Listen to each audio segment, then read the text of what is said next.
Brad Presley faces a new military mission against a growing enemy, post-traumatic stress disorder, or PTSD.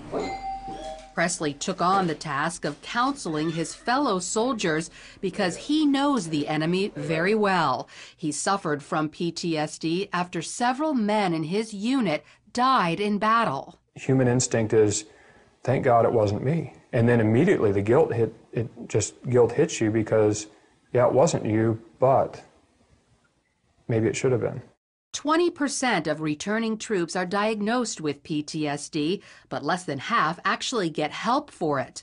Symptoms are numerous, including flashbacks, insomnia, headaches, and feelings of isolation, guilt, and depression. These can lead to trouble holding a job, homelessness, divorce rates that are 30% higher than the national average, and suicide.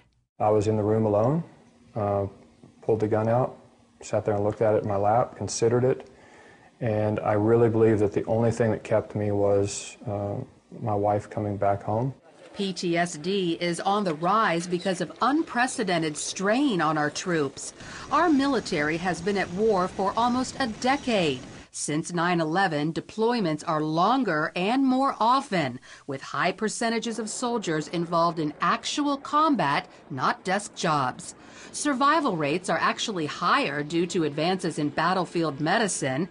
However, lost limbs, brain injuries, and other long-term neurological problems can contribute to PTSD. Defense Secretary Robert Gates says this crisis plagues all branches of the military. It is always a horrible tragedy to see a service member safely off the battlefield, only to lose them to this scourge. If we can, we must, and we will do better. One priority, expanding the Army and Marine Corps so those who are most frequently deployed can have more time at home, and adding more than 2,000 mental health providers at military treatment facilities to help those in need. In addition to the government response, the Christian community is also stepping forward. Research shows that people with a faith get PTSD less often, recover from it faster, and have a lower incidence of suicide than people without a faith. Retired Major General Bob Dees is Executive Director of Military Ministry, which offers Christ-centered healing for hundreds of thousands of troops nationwide. Their turning point was believing in Jesus, and then he led them out of the valley of shadow of death of post-traumatic stress disorder. That is true, that is possible for our veterans around this land. General Dees and his team travel the country, training churches to meet the special needs of veterans in their congregations and communities. Military Ministry also staffs a free 24-hour hotline where callers can talk to fellow soldiers who have overcome post-traumatic stress. Soldiers' family members are also encouraged to call. Military Ministry doesn't just help soldiers who've returned from battle deal with PTSD. They also try to nip it in the bud.